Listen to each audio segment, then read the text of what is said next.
भाजपचे खासदार निशिकांत दुबेंना राज ठाकरेंनी भाषणामधून इशारा दिलेला होता। समुद्रामध्ये दुबे दुबे के मारेंगे असा इशारा राज ठाकरेंनी दिलेला होता आणि याच आशयाचा एक खास टी शर्ट मनसे नेते संदीप देशपांडे यांनी परिधान करून सर्वांचं लक्ष वेधलंय।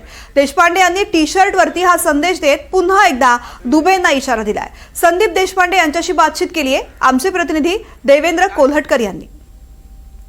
मनसेचे नेते आणि मुंबई शहराध्यक्ष संदीप देशपांडे आपल्यासोबत आहेत। आपण त्यांच्याशी बातचीत करतोय। संदीपजी, तुम्ही हा टी शर्ट घातलेला आहे आणि समुद्रात दुबे दुबेकर मारेंगे, काय तुम्हाला सांगायचं या टी शर्टच्या माध्यमातून? मला असं वाटतं सन्माननीय राजसाहेबांचं मीरा रोडच्या भाषणामध्ये जो दिलेला इशारा आहे, मराठी माणसाला पटक पटक के मारेंगे असं म्हणणाऱ्या ज्या दुबेला जो इशारा साहेबांनी दिलेला आहे, तो इशारा प्रिंट केलेला आहे आणि तो त्यांना इशारा आहे।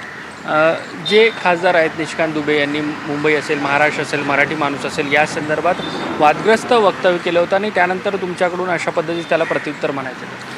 प्रत्युत्तर असं नाही, पण हा इशारा आहे की मराठी माणसाबद्दल जर चुकीचं बोललात तर त्याचं उत्तर तुम्हाला दिलं जाईल।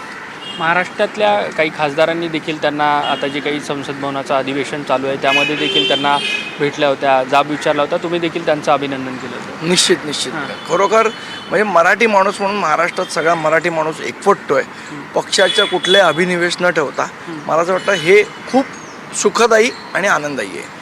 गेल्या काही दिवसापासून जर मुंबई किंवा आसपासच्या परिसरात बघितलं तर या सगळ्या घटना ज्या आहेत त्या सातत्याने समोर येतात आहे। मराठी अमराठी वाद होताना पाहायला मिळतो आहे, मराठी माणसाबद्दल देखील चुकीची वक्तव्य होताना। मुळात आहे की तुम्ही जर मराठी भाषेचा अपमान केला तर मला असं वाटतं तुम्हाला त्याच पद्धतीचं उत्तर मिळणार आहे। तुम्ही मराठी भाषेचा अपमान नाही केलात तर तो विषय येणार नाही आणि महाराष्ट्रात राहून मराठी भाषेचा अपमान आम्ही कुठल्याही परिस्थितीत सहन नाही करणार। बरं, ठीक, धन्यवाद ही सगळी बातचीत केल्याबद्दल। व्हिडिओ जर्नलिस्ट गौरव नाईकचा मी देवेंद्र कोल्हटकर, NDTV मराठी, मुंबई।